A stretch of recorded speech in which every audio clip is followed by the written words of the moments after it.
Nice. All right. Nice. Cool. Twice. Nice Twice. Yeah. Sorry, Risky, you're going to have to do a bit of wizarding trick because I'm peeking a lot. But that's okay because... I'm not peeking at all. You're a genius. Yeah, I don't know. Like, my mic's been a bit weird. Like, I'm getting into the red a lot. Maybe if I just lean back and I'll just talk a bit softer. You're getting some ASMR. ASMR, Tommy. Yeah. What are we here for, Dan? Well, you know. Why have I come here? Why have I unsubtly said twice earlier? You know, whenever we're drinking alcohol on camera, you know what time it is. And whenever I'm in Sydney, it's never just an idle visit. Yes. This is a very special K-pop episode we're doing today. Yeah, a very special one. Get that as ASMR. Yeah, there you go. Get some of that. Yes. I don't know if that's picking up. Let me ask you this. Just let me ask you this, Tommy. Just let me ask you this. Yeah. Oh, it looks good. It looks very like, I feel like a higher class Japanese salary man. Yes. That's the dream. Yeah. Cheers, man. Cheers. Yeah. To the Twice concert, which we went to last night. Yeah, and we're just fresh from, right, Dan? Yep. This was the same night. The same night that we went to the concert. We didn't crash as soon as we got home because we're old fuckers that can't stay up all night to record an episode. Yeah. We went to the Twice concert in Sydney, so Kudos Arena. I managed to convince Tavi to come all the way to Sydney. Not more convinced, is more I'd had no other option we got screwed over by Ticketek. Yeah, fucking Ticketek. That was that's a nightmare experience. But so depending on how we edit this, though, you will see footage of the concert interspersed throughout this episode, or perhaps montaged at the start. We haven't decided quite what we're going to do with it. Yeah, we're kind of just freeballing, really. I mean, that's the gist of how we do things, right? Yeah, but the ticket buying experience was a bit of a shit show. As was documented on the internet, I think. A little bit, yeah. But I mean, by other people, but we haven't actually spoken about it. Yeah, we spent 2 days trying to get tickets, and I mean, you probably already heard that the Ticketek servers were glitched or buttons were grayed out, and we failed on the Live Nation pre-sale, and then Dan had to go to work, so I had to man the fort on my own, and I used 3 different types of internet. I used my mum's network with Optus, I used my Telstra 5G, and then I used my home internet. Oh, yeah. And all we got were B reserved tickets. Quite literally the worst seats in the house. I think Tavi was fuming when we got in. when we got in. So you'll see the footage, but we're on the side. Let's have a look at our seating. Our B reserve seating. Not the best seats in the house. I'm optimistic. I think it'll be good. To the point where we can see like half of backstage and half of the front stage. So like the way it was constructed is like there's these television screens, right? So like if Twice was standing like at the back of the stage, then we just couldn't see the members, I was so fucking anxious, man. I was just like, because when they started the concert, they were like in that area, in the blind spot where we couldn't see them. There's a TV screen that you can see things, but you kind of like want to see them. That's right. Like we can watch Twice on TV in our homes, right? So that's not what we paid $200 for, right? I was pretty I was very I just felt very anxious. I wasn't in a very positive state of mind when we first got in. I was like, I mean, not to skip straight to the end, but it was good. It was actually a good concert. They did manage to, I mean, of course, only really Twice can do that, lift the mood up. It's not the first time that I've had really bad seats. I think my first ticket buy experience was to Muse when we still went to the box office to buy things. And I got really bad seats as well. And even though I loved Muse back then, those back seats didn't lift my mood up So yeah, I mean Matt Bellamy's not pretty enough, but yeah, it's no, but it's the vibe as well. You're there for the vibe too. So like the crowd has a lot to do with like how into the concert you get, I think. But yeah, like when it first started and they were back like in the area where we couldn't see them, I was a bit worried. But then they came out and it was like a lot better. I think luckily they had a band as well, like a live band. Yeah, the band was really cool. I really like enjoyed the band, like straight up. But like, should we like break it down from the top? Like okay, let's go back to the top. So we arrived at the arena. Not the crowd that we were expecting. you had anticipated that there were going to be a lot more uncle fans. I didn't think we would be the only uncle fans. We were representing all the pervs, you know, all the K-pop pervs. I'm sure they were around. I saw some older dudes around, like buying alcohol. But it was for the most part young people. Yeah, definitely. Pretty good mix of guys and girls. No, it's definitely skewed to more girls. Yeah, more girls for sure. Girls like K-pop more in Australia than guys because K-pop is still. I still have the mentality that K-pop is seen as very uncool still, but probably amongst like more Caucasian people. I think it's weird though. Like I was telling you before, I was at a family event. Someone's birthday party, and there's like a majority Asian people there, and I was like telling her, I'm going to Sydney tomorrow and I'm going to go see Twice. And it's just like, it was very accepting. Like, oh yeah, that's cool. Like, you're going to see Twice. That's nice, you know. And people, I'd like to go see Twice. No snickering. No snickering. Like back when we were in high school, that I wouldn't tell it. I wouldn't tell people that I was into K-pop. Yeah. But like, it's it's pretty cool how it's just quite normal. So I thought, we'd see a lot more older fans there, but I guess not. And you could really tell the difference from the chanting, right? Like when you watch a K-pop concert live from Korea, it's a very pop pop. The chants are very deep. They're in very deep voices. But pretty different in Kudos Arena. But no, it was really good. I mean, when we were first sitting down, they were playing this footage on the screen, which I did capture, which I'll probably insert here. But it was very serene. It's like what Dad and I called the John Wick footage. The John Wick dead wife footage. It's just like Twice looking very tranquil, and it's like big close-ups of their faces looking really like, serene. And it was actually very calming. It's like angelic music playing in the background. It was suppressing my rage a bit. I was like, you were still raging a little bit. Because like the thing was like, it's fine. Like you can't choose which seats you get given, right? And like if the venue sells out, that's fair enough. Like some people are bound to get the worst seats in the house, right? And that happened to be us. But the thing is like the box seating. The box seating. All empty. Don't get me started on the box seating. Really fucking sense. Look at it. Sold out my ass. So there were loads of seats that were just empty because it was like the seats with the private boxes, right? And those even aren't good seats, man. And they're they're in between B reserve and C reserve, maybe. You and I were having not an argument. But you were saying like, it was for catering. But what's the point? Like, you're sitting like not even that close. Yeah. No. And you want to like. Rich people want that experience, Tommy. They want to be able to eat a cheese board while they look at Twice, man, and they want to be able to tune in and out. See Twice. Like just like I don't get it. Like keep those seats open. Like those seats aren't even that good. Yeah. You know, they're just like they're much better than the ones that we had. But like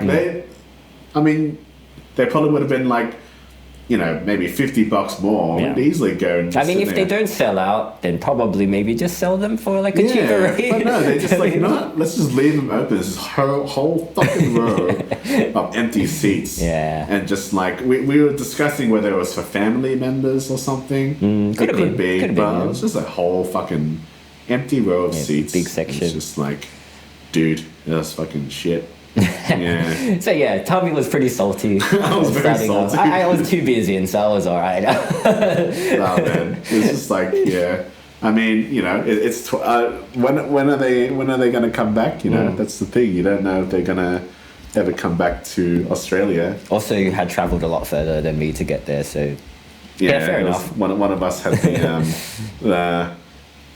the fortune of travelling. Well, actually, they Jetstar cancelled my flight in the morning, which added more frustration to the trip.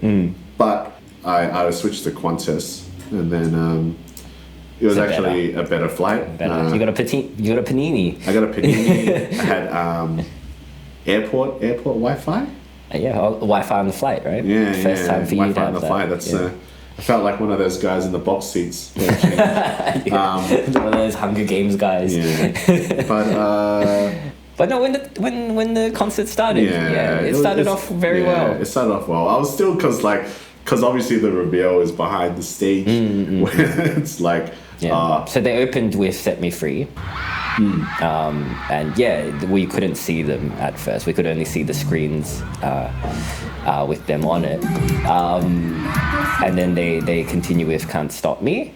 But I think once they started singing Can't Stop Me, they came out onto the main stage area. So we could see their side profile and as well as they the screen. spent the majority of the time there, which was really good. And it's like... usually when I go to concerts and stuff, it's good to see the band up close.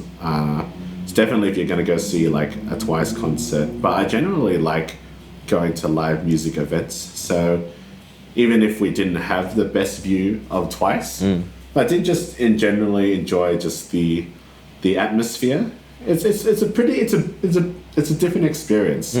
A much better experience than my previous K-pop concert. So the previous K-pop concert you went to was like, what was it, 10 years ago? Yeah, 2011. 2011. And same arena, like you said, in Sydney.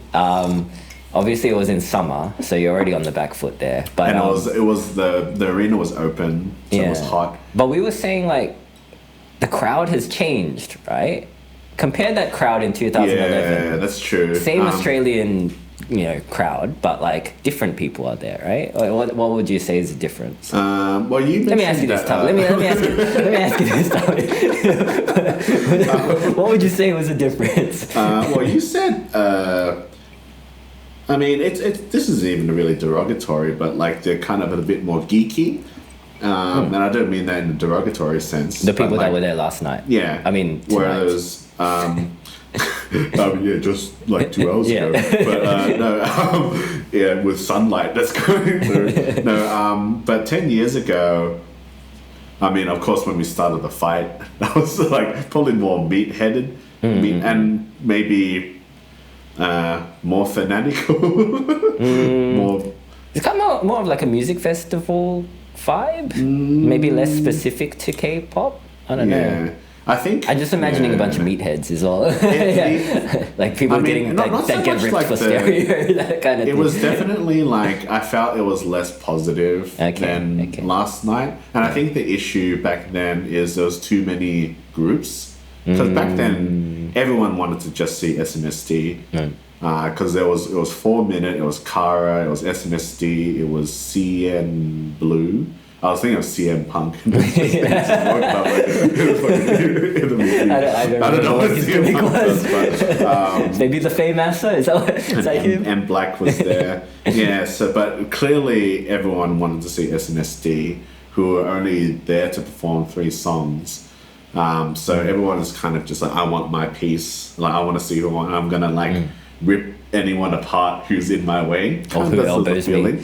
I'm gonna rip anyone that elbows me slightly apart. And it wasn't seated, right? It wasn't seated. We got the GA. I paid premium for that one.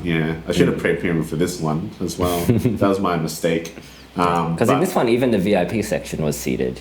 Yeah, everything was seated. But I think because it was just Twice, there was no warm-up act or anything like that. It was just Twice. Nearly 3 hours of Twice as well. So it was a long set. It was a long session. It didn't feel long though. Didn't feel long, no. It was fun. Like it was good vibes. And the crowd was very well behaved, I would say. I was very impressed by how not only how like well they conducted themselves, but also how into it they were.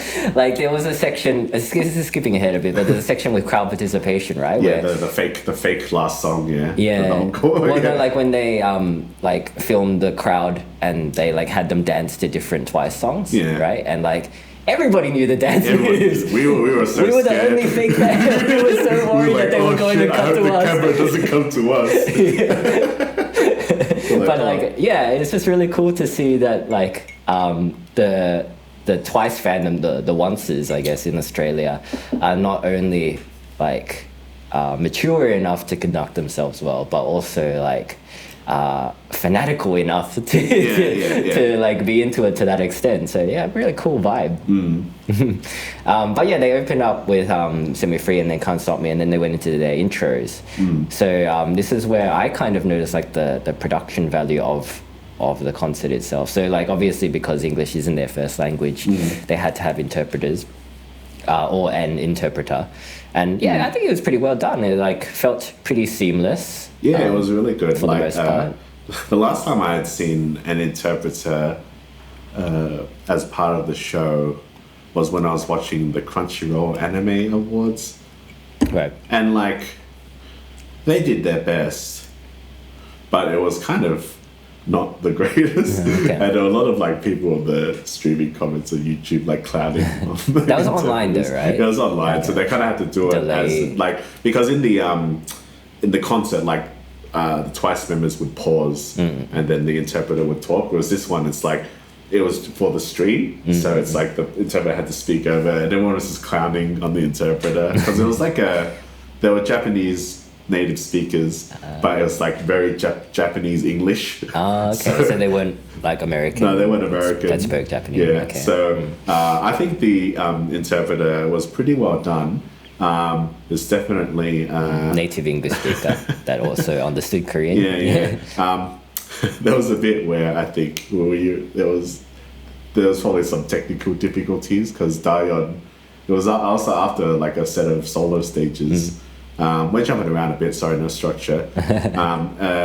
And like I think the interpreter's mic was probably not working. Probably. So Daeyeon is like talking. And then she pauses, and then nothing happens. Nothing came. It's just, like she had that kind of like, oh shit, what's going on? Look, and she's like, yeah, clap. It's like, yeah. I'm not sure if we got that. But I don't think so. I mean, you can probably find it on YouTube. I'm sure someone's posted. But yeah, I think that was the only part where like something went wrong, and we were joking like that the interpreter was out for a smoker. Yeah, I'm on smoker. Union rules, buddy. This is my 15 minutes. They suddenly become like a tradie. Like, Yeah. oh, smoker. And then when they come back to the mic, it's like, oh, it's so fun. But no, I think it was pretty good. But yeah, they performed basically all the hits. Really, like the first couple of songs. It started with Set Me Free, wasn't it? Set Me Free. So they opened with Set Me Free, and then they went into Can't Stop Me.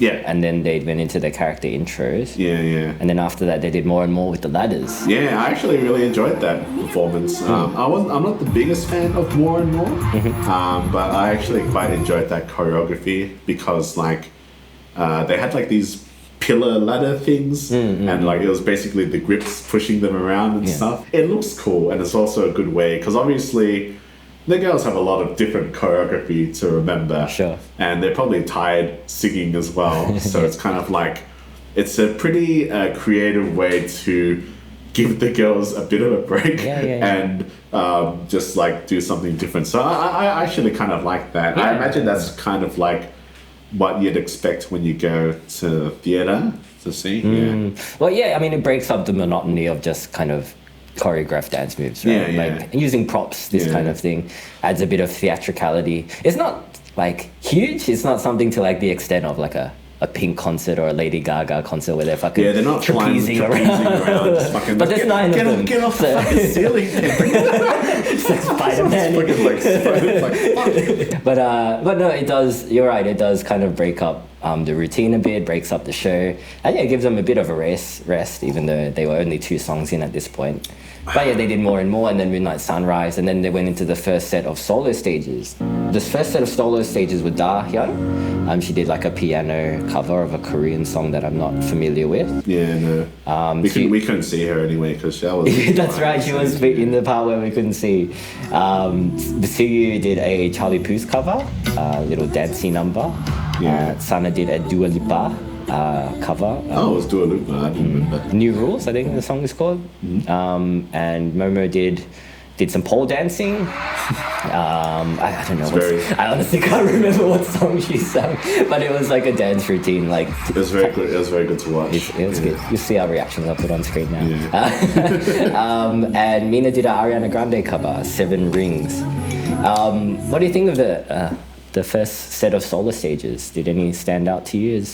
I mean, obviously Momo's stood out. It was very sensual, risque.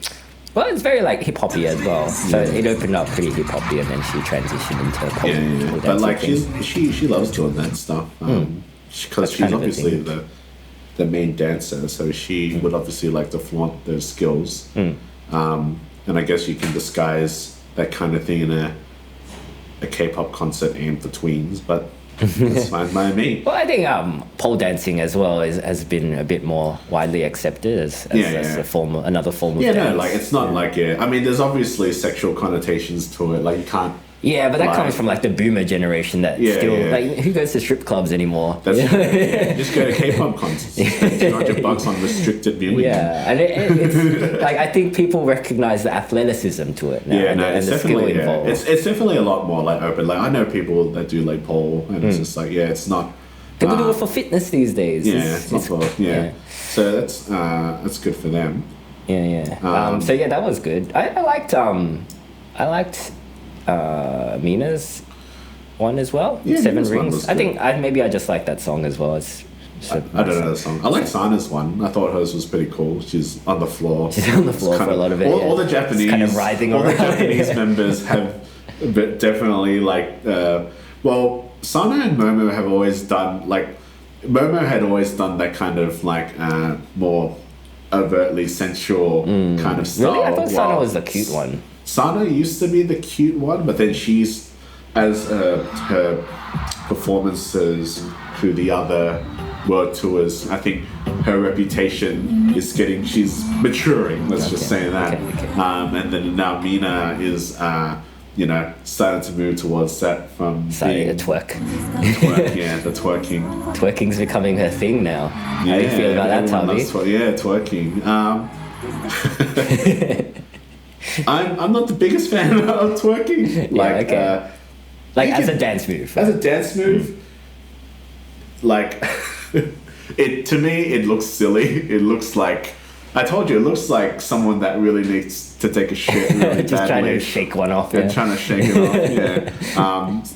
And there was definitely there was a few bits where the Twice members would banter with the crowd and stuff. They talk about what's coming up, and then they'd be talking about, we're doing some like twerking, and they were practicing twerking, and I'm like, I mean, it's fine. It's on trend. I think it's one of those things that they've kind of cherry picked from American culture, from Western culture, and it's kind of like popular in Korea now, maybe. Maybe because it is especially the young generation, I feel like is looking towards that Western influence a lot more. Yeah. So it's liberating, I guess, especially for pretty conservative, a more conservative, growing up situation for young women. I think it's fine. You feel liberated, whatever. I just personally don't like the look. You don't know how it looks. Yeah, you don't like how it looks. That's fair enough. I think it looks weird. I feel like there's more liberating things you can do. I think they use it sparingly, though. They do use it sparingly. Like when Mina does it, it's like the anticipation of it happening is like what draws people in, I think. It wasn't like overt. And I still love Mina. Actually, speaking of Mina, I actually wanted to buy some Twice merch at the stand. I wanted to buy a really tacky t-shirt with Mina's face on it, as I could wear it. But the merch wasn't very good, was it? We went there, we took a glance. I think I got it on film. Scene. Yeah. Catch that on tape. is it? Not the best match.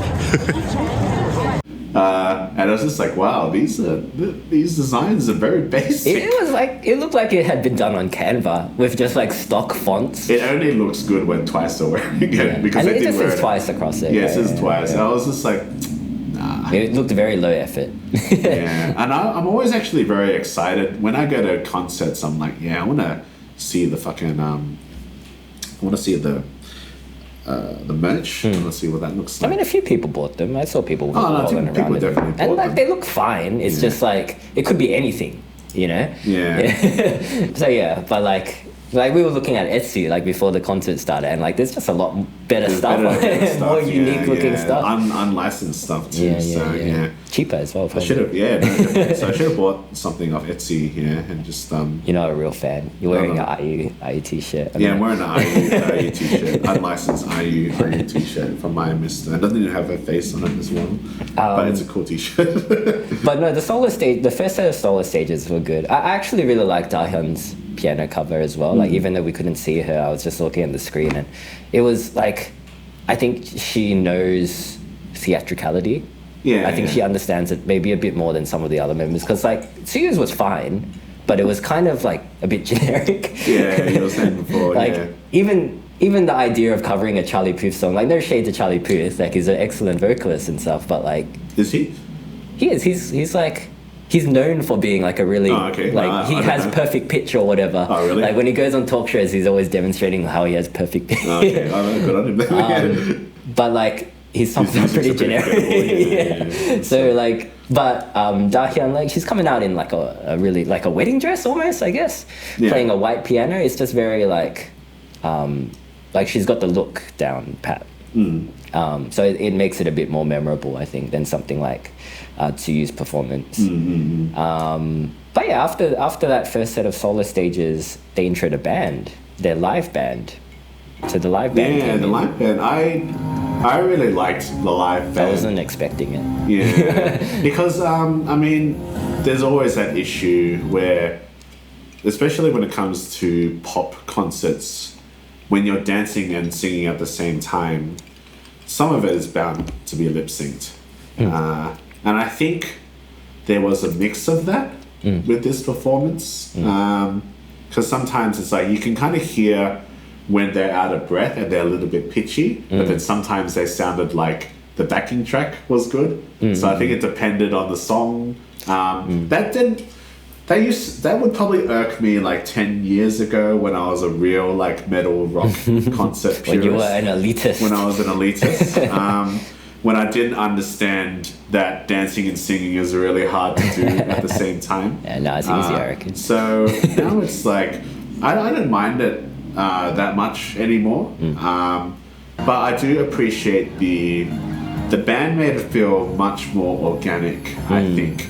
So they would have had to choreograph with the band that have to be able to sing with their pitch. And this might sound a bit weird, but I actually don't, when it comes to live music, I don't mind pitchy singing because it's kind of a flaw that adds to the atmosphere. And the reason is... Yeah, but it's there's something about it because sometimes I listen to like back in the 90s, I think there's like a Deftones live album, and it's like they didn't have the mastering, but it was like quite there's something It's unique. real about it. Yeah, like you don't necessarily want to go to a live gig and hear exactly the same thing that you would hear on the radio. Yeah, right? You want to hear something that's different, something a bit more unique. And I think that's where that element of like, yeah, it's not perfect, but that's what makes it special, right? Yeah. And I think that's a lot of the reason why people go to see live music in general is for that like less than perfect quality, but the special kind of element that adds. And I think like putting in this live band is a good way to kind of like balance it out, because if you have like pitchy singing and just a backing track, it's not as good as having like this live band playing. It kind of compensates for like the less than perfect vocalization of it, I think. Yeah. And potentially mic issues as well, because I think there was a little bit of mic issues here Yeah, I and think there. so. Because you could see, like, there have been times when I was watching the big screen, then, like, some of them had, like, worried looks on their faces Yeah, and just trying kind of to like- adjust the mics. Yeah. It's actually kind of funny. There were bits where, like, because, you know, Twice are quite happy and stuff, but, like, sometimes the camera would linger a bit too long on one member when they're, like, trying to fix something, and then they're, like, they lose that face for a bit, like the happy face, and like, oh shit, is this fucked up or something? I do want to circle back to that point, maybe towards the end, because I think it ties into like the overall theme of the concert. And potentially one of my only issues with this concert and concept. But yeah, I think there were some technical issues here and there. I mean, for the most part, it felt pretty smooth, and you don't really notice. I only really noticed it when I was watching the footage back, and like you could hear like some people's mics are louder than others, like at one point I think Jihyo's mic wasn't even working at all, so all I could hear was the backing track. Actually I did notice that, like I actually did notice that during the performance, like their mics would not come on and off, which is quite odd, because usually if I can hear my computer exploding. If I'm not picking it up. Are you? That's all right. Sorry, Risky. You're gonna have your work cut out for this episode, because I'm constantly looking at my bar, like going into the red. But maybe you can use the audio from Dan's mic, Risky, or my voice. I noticed that like they would sing some songs, and some of them would sing their part, but it wouldn't register. And I do think it was technical issues, which is probably that's obviously not the members' fault. That's like the behind the scenes team's fault. But like usually they do a lot of sound checking before a performance. I guess if you're going to a rock gig, there's always like, because there's instruments on stage, so you have someone go like, yeah, check 1, 2, that kind of thing. But I'm assuming, I mean, like I'm already struggling dealing with lights and wireless shit and 3 levels of monitoring with my own stuff here, and my audio fucking. And we don't even have confetti guns to deal with. So I'm assuming you have 9 wireless mics, Bluetooth mics, and you've got your instruments, which are attached to some Bluetooth device and speakers. So you got a lot of frequencies and fucking rays going through your head. It's going to add more to the fucking... Gotta get interpreters going on fucking smoko breaks. So I'm not excusing what... Because this is JYP. They're not me with my, you know, like zero budget way of doing things. Yeah. But it's definitely hard to monitor, but I because they're there all day at Kudos, right? So I just think it's just hard. But it's their first show. Yeah, it's their first show. So like I assume they'll work out the kinks as they go along, right? Because like you can prepare as much as you can, right? But still something's gonna go wrong. Yeah, definitely. And then like you just have going wrong right now. you just have to adjust your plan for the next time you do it, right? So like because it's the very first one, I think I have a bit more kind of leniency towards it. It didn't bother me though, because like I'm used to I'm pretty lenient when it comes to like live music, because I kind of like the flaws. Obviously, things have to sound good. If it's just like, you know, if the acoustics are really bad, you can tell, And maybe because like we were in the shittest seats in the house, so it's like the speakers are like kind of like true. It's only on one side, but it didn't bother me too much. Like I was just, because when you're watching live music. And even with this watching, because we pretty much had to look at the screen most of the time, because we can't see their facial reactions not from where we're sitting. There's just an atmosphere when you see someone live, even if it is a band that would probably play mostly backing tracks, but they didn't. They had a live band, so. And the band was good. Yeah, the band was good. Like I'm not sure who they are. I think it's just their like Twice's band, but. They were good. They definitely added something. They added this kind of like in some of the songs, it kind of added like this kind of nostalgic quality for me. Like, I think it's something about the electric guitars playing like the poppy sounds of some of the songs that made me feel like an old school Thai rock concert or something like that. Yeah. I don't know how to explain it. It's weird. Like, it made me feel nostalgic at a lot of points. There's something about the sound, that combination of the two sounds. Yeah, I know what you feel. This is jumping ahead a bit as well, since you're on the topic of nostalgia. Like, when it did end, I was like, I was a bit emotional actually. I was like, oh, that's like almost the end of an era, as you were saying. Yeah, for sure, yeah. I've been following Twice since they've started, basically. I mean, I didn't watch 16, the reality show that they came from, but I was there. We were there from yeah. So, because like, if I'm going to talk about bands that I listened to when I was in my 20s, or still listen to a lot now, a lot of them started maybe before I was born or when I was really young, you know? So I got into them like maybe midway through their career or early, but like some time had passed. So I hadn't seen I've been with those bands as they've matured their sound, but like with Twice, I've been there since the beginning of being like a rookie group, and then like progressively making songs and like growing up with them as well, I guess. So yeah, they got us through Japan. Like they Likey was when it came back. TT, Cheer Up a little bit as well, because we never thought Twice were ever going to come to Australia. Like, we were just like, why would they come to like, you know, this like backwards like kangaroo country, you know, with alligators? Hey man, we have stuff. But like, we've got culture. We got the Sydney Opera House. We're a first world country, but like, in my The Matrix was filmed in Sydney, Tommy. But for some reason in my mind, it's like I couldn't imagine that. Like, look, I understand why Blackpink would come, because there's a lot of Blackpink fans. Rosé is mostly identified as Australian. You know, Stray Kids has Felix. So like, I get why those guys would come, but Twice doesn't.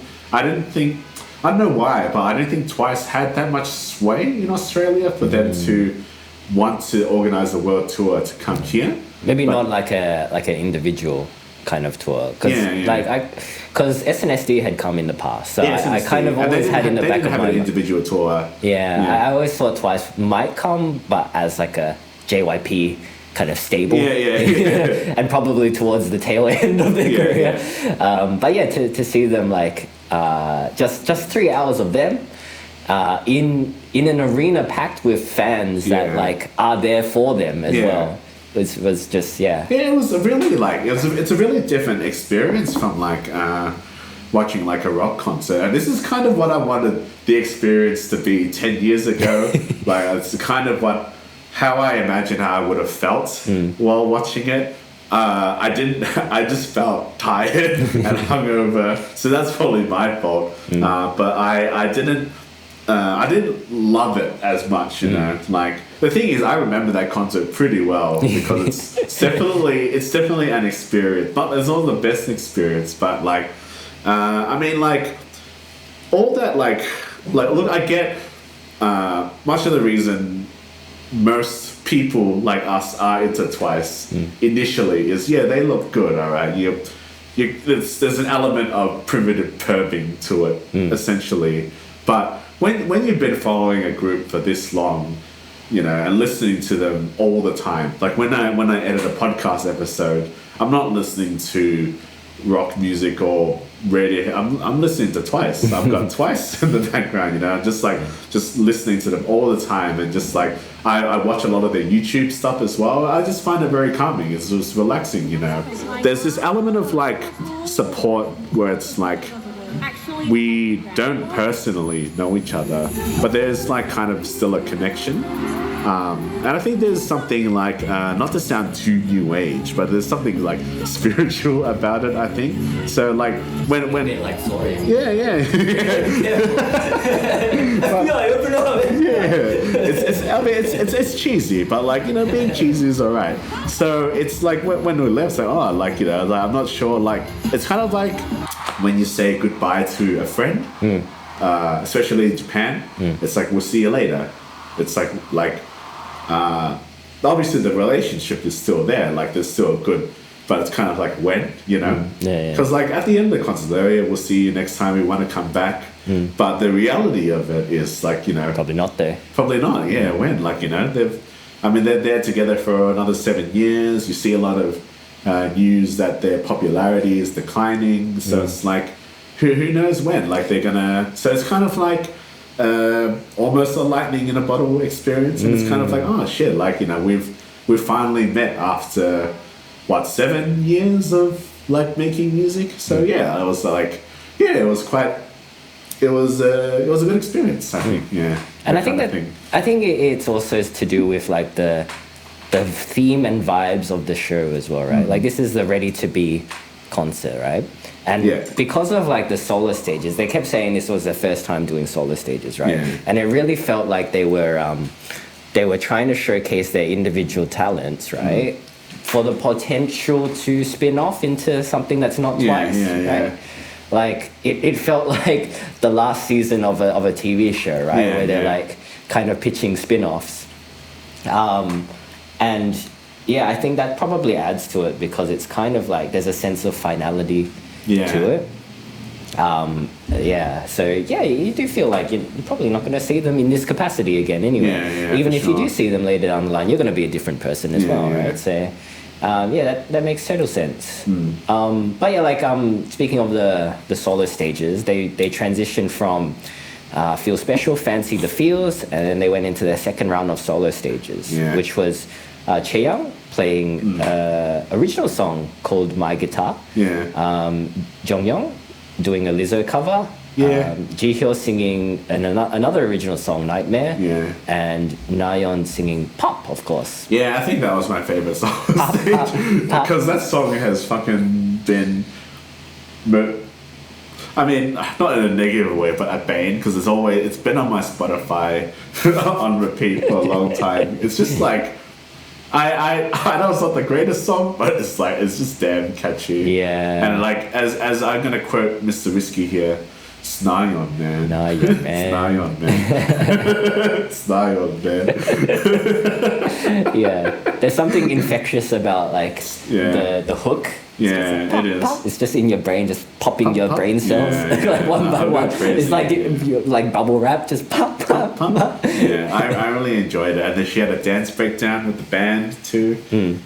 I had actually recorded that performance, but I fucked it up because on my Google Pixel, which is actually a really good phone, really good camera as well, really good stabilization. Then why was I filming everything, Tavi? Because I'm a guy that likes to live in the moment. No, not me. Not me. You're not you. You're just a basic player. I was there for work, Tavi. No, I don't like filming concerts. I like to just sit and enjoy the music. But I must have slipped my thumb and select time-lapse mode. So when I wanted to rewatch it last night, I was like, oh, well, I fucked up. But that's all right, because it's in my brain. It's in my memory. That's right. And I'm sure someone else has filmed it from a much better angle on YouTube. So, So would you say you liked Pop out of all the solo stages? Pop was the one that you? I think I enjoyed Pop. I mean, it's the most refined, because it's like she's released it, it's as a single. So I mean, that's kind of an unfair advantage, I feel like. Probably. Whereas the other ones are either covers or they're kind of like rough original songs. I mean, if I was gonna, I'd probably Momo's definitely stood out.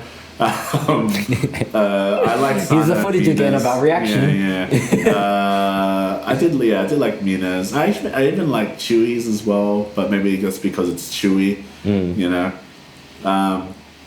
I mean, like, are we gonna be controversial and pick our least favorite ones? You can if you want. If you want to get cancelled So I got cancelled. hate Oh, fuck it. I mean, we gotta be honest about it, right? Yeah. Jonghyun's solo stage wasn't my favorite. The Lizzo cover. The Lizzo cover. It's not your kind of song. It's not my kind of song. It's not your kind of song. Like, I don't know, just that sound, that Lizzo sound. It's like, it's a bit obnoxious, I think.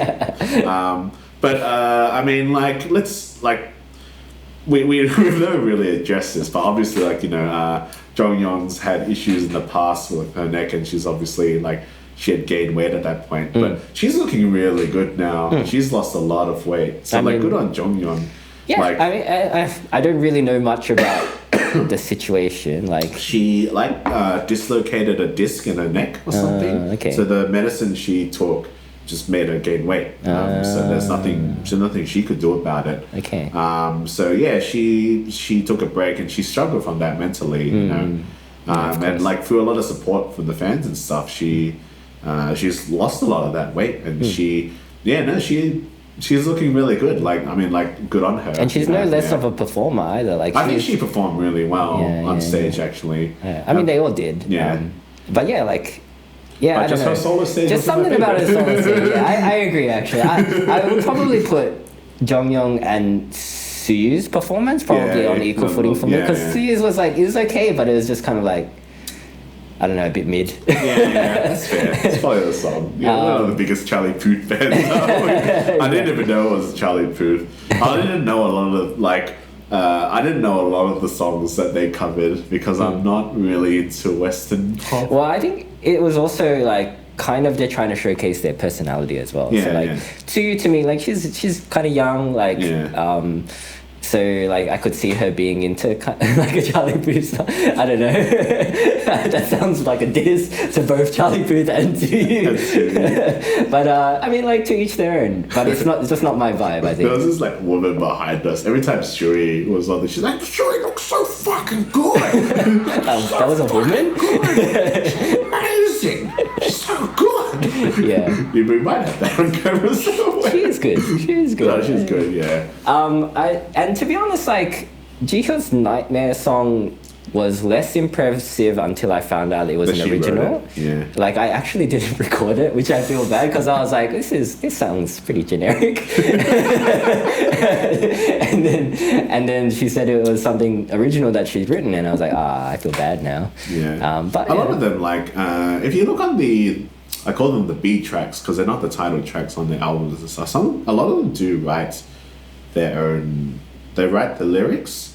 I'm not sure about the music, but they write the lyrics. Chaeyoung does a lot of the writing. I remember watching some YouTube video a while back talking about the different lyrical styles. They've analyzed like all the tracks that the members had written themselves, and like she mentioned that Chaeyoung, when she writes her lyrics, it's not necessarily the lyrics make sense, but they sound good, like audibly. And I think she said something like, I think Gio likes kind of darker lyrics, which is why her song was Nightmare. Yeah, she said when she was explaining the song, she said something about like cursing the person that made her like this. Yeah. That's what the song's about. And I was like, JYP?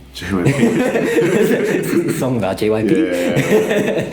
Yeah. Went 7 years later till our contracts ended. I fucking hate JYP. He's a fucking pretender. JYP is pretty funny. He got actually after during the John Wick Dead Wife footage, they'd like show the JYP lineup of recording artists, and it's pretty interesting to see who gets big cheers. Nimix, is it Nimix or Nizizu? I don't know. NMIXX. Yeah, but I think it was Nizizu as well. They got pretty good. ITZY got a really big... ITZY and Stray Kids, right? ITZY and Stray Kids. We were talking about whether... Because they showed twice eventually, but you and I were discussing whether Stray Kids actually got a bigger reception than twice. Which kind of makes sense because it's a majority female crowd. We'd look more out of place if we were at a Stray Kids concert. Yes. We'd be like, why are we here? Why indeed? But yeah, we didn't get a Stray Kids concert. Yeah. So out of all of like the solo stages, all of the potential spin-offs that this show has like presented to you, who would you be most likely to follow? Let me ask you this, Tavi. Who would you be most likely to continue to support and follow? Whoa. I mean, I'd follow quite a number of them. I'd definitely follow Nayeon. I'd follow Momo because I really like her cinematography. I think she's a very... It's funny, like, ever since I've kind of been... I mean, this is no disrespect to Momo, but ever since I've kind of been clowning on Momo a little bit, because, like, she's got a very distinct voice. She's a really good dancer. She's a really good cinematographer. And she's a huge Slipknot fan. So... all things that are true. All things. So, like, yeah, when she goes, she was like, how the fuck are you doing that? Get the fuck down. But she... starts twerking. Yeah, starts twerking. I'm surprised Momo didn't do... Out of all the members, Momo would probably be at most at home doing twerking. Nah, it's Mina's thing now. It's Mina's thing, yeah. Mina's took it. But...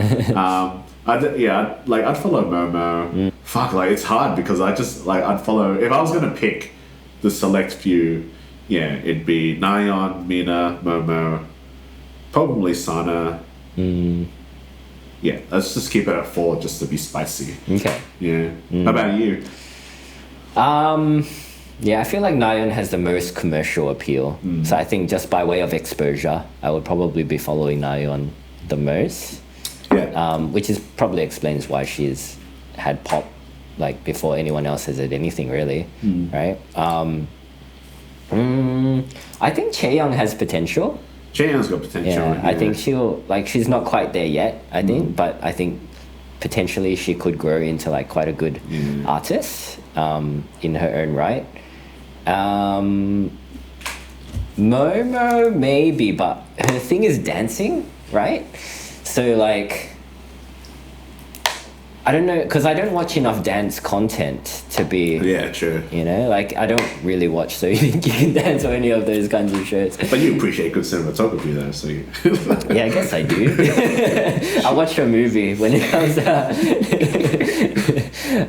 So, yeah, I don't know. Probably not that many of them, to be honest. I reckon Nayeon and Chaeyoung, and maybe Ji Hyo, potentially, because she's probably got the strongest vocals. Same thing, because I'd probably follow all of them, really. It's still early days. It depends, like how hard they work, I think, I'm quite when it comes to liking different groups and stuff.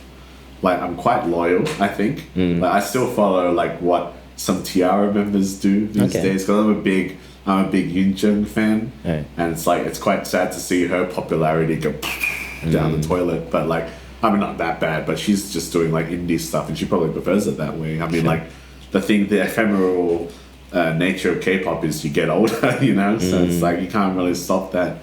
That's the downside when you compare it to like say band music. Like you know, you can still like. I mean, let's say like Rage Against the Machine, they fucking do a comeback tour every 10 years, and they still get sellout crowds. But like you can't do that with K-pop, you know.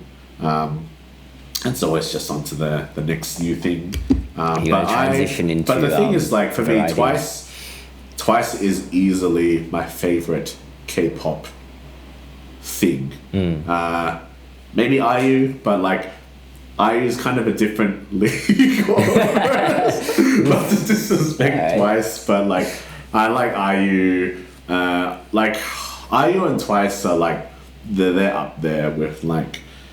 Twice is more like the commercial fun side of thing. I actually do like IU's artistic integrity. That's why like I follow her a lot, and I really liked her journey as well. She will never come to Australia. She's not that big. She might for a movie premiere. Yeah, I'd definitely. I'd come back to Sydney. I mean, I've already been to Sydney for IU. That's true. Yeah, at Event Cinema, but it's like I. Because at first it was SNSD, so they paved the way for me to get into K-pop. But actually, their latest song that they released, I think it was last year, Forever One, is actually quite good. Okay. But like Twice is just like, I just really like Twice. Like it represents an era Yeah. of K-pop for us, I think. I think so. Yeah. And it's like that era has very distinct memories within that era, not of yeah. K-pop, but of like whatever we were doing at the time. Like for example, Yeah, we were in Japan, you know, Japan, we yeah. remember like fucking eating KFC on New Year's Day and watching TT. And watching TT, yeah. Like that's such a vivid memory to me. Yeah, I think so. Yeah, eating the turkey leg. Walking to, was it Funabashi? Yeah. North Funabashi. Nishi Funabashi. Nishi Funabashi. Yeah. KFC to get Christmas Christmas lunch. So yeah, I mean, I think that's music in general, right? You associate it to memories of what you were doing at the time where you were listening to it the most. Yeah. So yeah, that kind of feels like that era of music, that era of memory has kind of come to an end. I think that's just attachment to just media. Like, I mean, look, I clown on a lot of things. I clown on Marvel a lot. Yeah. But like, if you really hold sway to something like a Marvel product, like it's a big part of you, then don't let like a dumbass like me on the internet tell you otherwise. Like, don't worry, nobody's allowing you to stop them from liking Marvel. That's true. But like, if it holds like that personal reason to you, then it's like you should follow it. And that's the thing. Like, it's really easy to get cynical about K-pop stars. It's like, yeah, the smiles are trained, like they go through all this media stuff. They probably hate you, or like they probably hate their fans on the inside. They probably like talk smack, like, oh, how fucking shit was Sydney? Like how shit were those B reserve seats? They couldn't even pay, like not even gonna wave to them. But like, I don't know, I'm not sure, maybe I'm under the spell, but like I feel like there's something quite genuine that like, and that's like when I was talking before, that's a feeling you can get from something that holds a lot of memories to you. So like, I mean, if there's a news report in the future where it's like, Mina's a fucking bitch or something, or like Cheon's a murderer or something, and Chewie actually AI and not a real person or something like that. She's been dead for years. It's like, you know, like she's just a hologram when construct in your mind. Nobody's actually this perfect looking. Yeah, it's like, so whenever that news comes, I'll take it when that arrives. But for what it is now, like I think it's quite a good like. I do think they're like genuinely like love their fans, and I think they do genuinely love each other as well.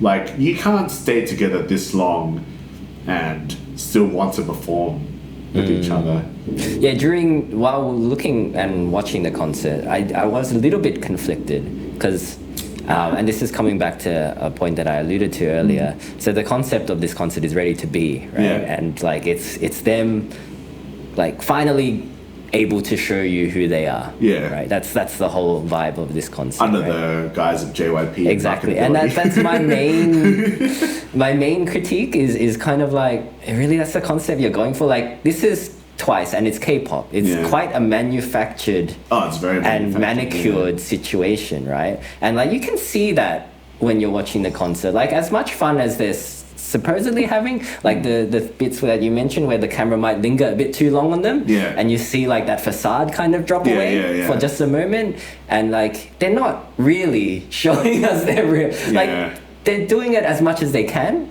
but like they're still, you know, it's still a customer service smile. It's still like but the thing is, like, look, Ready to be yourself. Do you really want to be yourself all the time?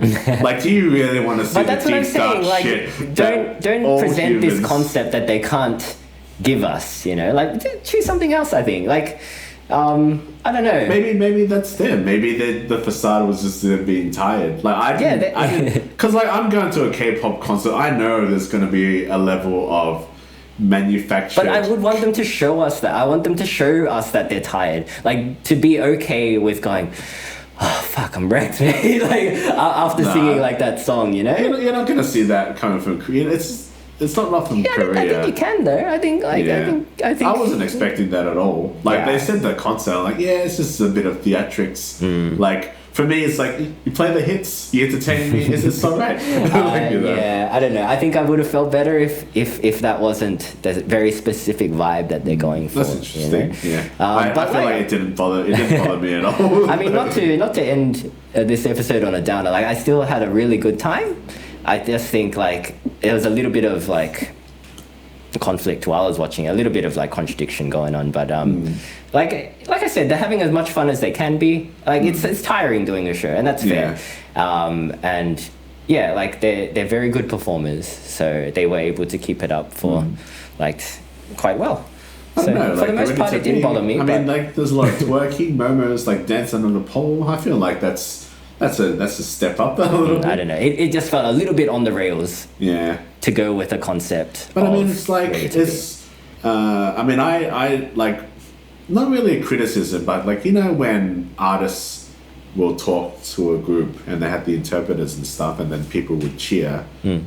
It's obviously rehearsed because like there's never a point where I mean, there was a couple of points, but like they didn't really react while they were talking as the crowd were cheering, because it's like, yeah, you got to keep going, you got to keep the schedule. So like while the crowd was cheering, they would just talk, and then like the crowd would even stop. when there were mic issues and things went wrong, it was kind of like, let's get to the next thing. We're not going to address this because it's not in the script. And I think that's the you lose that thing when a concert is just choreographed. When you're seeing a band, you'll see like people like they'll react to things as they happen to the band. Like you'll see a chick flash her tits or something, and the guy's like, "You fucking and they'll go, "Oh, we're fucking circle pit now." I was like, "Yeah, it's crazy." Like it's it's just a different thing. It is, and it's like you can't expect the artist to ad lib and like, be good at it. Like even especially if they're Korean artists as well. So I wasn't. As I said, it's not really criticism, and I kind of like expected them to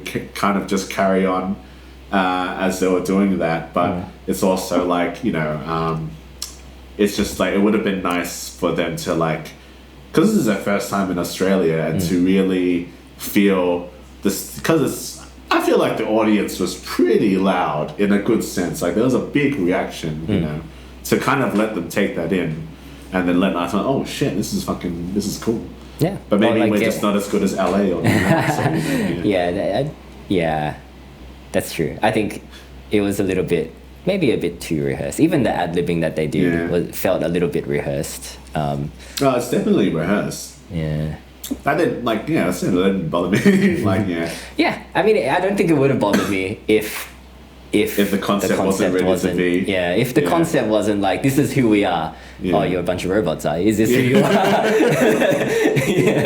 So they're still puppets. I still feel like they showed themselves to an acceptable extent to appease public, and like it's a hard tightrope to walk. I think in K-pop. And like sometimes, to be frank, like I don't really want to know everything about a person either.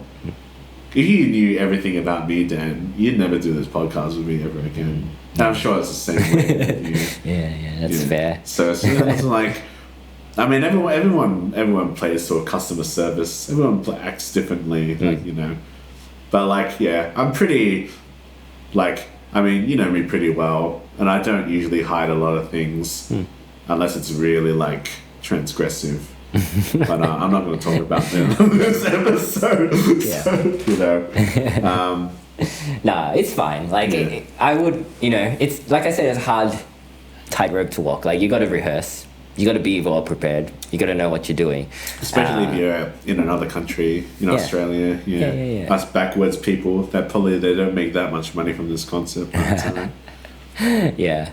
But it was a good time. I think like they finished up with a medley of like their greatest hits, which was really cool. They did a few songs that were like the full-length songs that I was not expecting, like Alcohol Free and Dance the Night Away. But they went off. I would have liked to have seen, because in the medley they did What Is Love, which I really like. They did a few other songs in there. I'm glad they did I Can't Stop Me, because I really like that song. They did before the encore, they did Talk That Talk, which I really enjoyed. But I would have liked to have seen What Is Love. I would like to see Ooh Ah. Like that was the first they did that. I'm not sure if they did that as part of the medley. I don't think they remember. did. No, they did Cheer Up, but yeah, they did do. They did TT, which is like a. They did TT in the encore. They did TT in the encore. So did they do Likey? They did all of Likey, didn't they? Likey was in the medley. Yeah. They did. So yeah, that talk was the last song, and then they did the encore roulette. I overall enjoyed the medley, but another part of me, the rock part of me, is like, stuff. Like, play the hits. Like, because they did a couple of, they did Queen of Hearts, which I enjoy, but I also were like, you could have played What Is Love instead. Yes or Yes, they did. Yeah, they did. Actually, I actually really like that song. That song holds a special part of me because in film school I did a really art house thing where like I was trying to. I think the people, if they listen to this, they'll know. But I was like trying to play that song ironically in like a Tarantino-esque kind of situation where someone has like lost their minds. Like it's like yes or yes. So like my actress friend, she's still like every time she hears that song, she sends me a message. It's, like, it's this song, so it's like I probably could have done without alcohol free. I reckon. I actually liked that. Yeah, I actually liked that Like, performance. really, this is the song that you've chosen to do in its entirety? Like I said, I have a weird relationship with that song. I didn't really like it that much at first, but it's kind of grown on me. Okay. Because I like driving and listening to that song. Yeah. So yeah, it's like I was surprised, but like overall, again. They finished with Candy Pop, which is a weird choice. That's a weird choice. They just wanted to do it. See, they wanted to do it then. They just wanted to do it. That's their song. Jihyo wanted to do it. I don't know about the others. I would have been like, I would have preferred Ooh Ah as the finishing song, but yeah. Or even TT. Right. Just ended on TT, I reckon. Yeah. Everybody wanted TT. You want TT? As Naeon says. Yeah. How does it know? Yeah. It's funny because it's quite a simple contraption, but there's some guy who's fucking controlling that shit through like USB, Bluetooth or whatever. Yeah, no, it's real, Tavi. It's real. It's the magic. It's the power of belief. You can see when it's stopping and it speeds up. So like, I looked at it. Like, I know someone's fucking clouded and fucking controlling that shit. Fucking technology. JYP can afford that stuff, but they can't somehow get the mixing right with their mics, you know. Oh man, I would have lost my mind if there was an appearance from JYP. During Candy Pop. Would have been that would have been extra for sure. But no, like my criticisms aside, I'm excited for what they do next. Yeah, I think. I do hope they come to Australia, and I think I should just cough up the buck and just pay for. I probably would. I would probably spring for VIP if they ever came again. Let's go for VIP next time because B Reserve was fucking shit. It's so bad. Oh yeah. But the VIP people were having a great time. Yeah. But then if we get VIP, there's always a danger that during the crowd participation stages, we have to learn a dance. But then what if we don't get the dance, Darwin? What if we get the scientist? We're just like. They did the Scientist the medley, yeah. Yeah, they did. I was gonna say Scientist it's an okay song. It's okay. Yeah. But like I felt bad the crowd people that got one of the girls she got the science. She knew most of it, and the camera lingered on her for too long. I don't know, man. I don't know. You're going to know. And we're going to record it. It's an uncomfortable and degree. Thousands of people are looking. I hope you enjoy fucking up on it. It's like, you're going to remember this forever. You stupid bitch. You fucking dumb Australian bitch. Feel bad for them. Yeah. But they were really good, like most of them. There was one part where the camera guy was so she's like, oh fuck. It's true. We were glad. That's the advantage of being B Reserve because you're invisible. You're invisible. Yeah. I mean, Nayeon waved to our section and Shui waved to our section. I think Mina did. I think Dahyun did as well. And Dahyun. Yeah. I actually really liked Dahyun that day. She was the one that interacted with the crowd the most. Yeah, I'm not the biggest Dahyun fan. Yeah, you're not the biggest Dahyun fan. Yeah. I know her value. I can see her value as a performer. Like she knows how to work the crowd. She knows how to even when she was engage like people. Even when the part where the interpreter's mic was not coming on, she was like, Yeah. Like, yeah, clever. It was like, woo! It was like, yeah. It was like, yeah. Good on you, Dion. You're a good performer. To be fair, she is probably like one of the most genuine. I think she's very members. genuine. Yeah. I definitely like to hang out with her. Yeah, she's cool. But yeah, do you have any closing thoughts about the concert? No, I'd go see Twice again. Fork out that extra money. Yeah, that's what I would recommend. If they're coming to your part of the world and they haven't put out tickets yet, spring the extra buck. Get a crack team of people to help you get tickets too. Get box seats so you can enjoy that sweet, sweet cheese platter. Yeah. Is Ticket Tech watching? Hey, Ticket Tech. Fuck you. Fuck you, Ticket Tech. Get your Lift shit your together. game, mate. Get your fucking shit together. We don't even need you, really. You're a middleman. Yeah, no, you stupid fuck. You're just taking a cut of the money for doing a lackluster job. I know. It's like you bunch of dudes like, oh no, K-pop. No one's gonna see a bunch of fucking Chinese musicians. You know? No one cares about that. Just fucking have one guy just manning the fucking server. Fix your server. Fix your fucking glitches. You're on borrowed time, mate. Once people realize we don't actually need you. And I know that there's nothing we can do about it. You're the cable guys on that South Park Yeah, episode. exactly. You're the Foxtel of concerts. Once streaming comes in for concerts, you're done, mate. You're done. You're done. Yeah. And another thing to say, not to talk again. Yeah, sorry, risky, but I think this audio is gonna be pretty messed up for you, but that's okay because no one really cares about the audio, so it should be alright. Should be fine. But yeah, you got any final words? Nah, I think it was good. I'm having a good time. Yeah. I wish them all the best, and like I said, excited to see what they do next. All right, I think that's us. Until next time, if you're looking forward to the Twice concert coming to your part of the world, it's good. Enjoy it, because it might be the last time you see It might be it. the last time. I hope not, but it probably is. Yeah. But it was a good moment, and I'm glad that I did it. Me too. Even in B Reserve, that Ticket Tech fucked us over. But that's enough. Yeah, cheers. Cheers. We'll see you later. But not the Ticket Tech. Fuck you, Ticket Tech.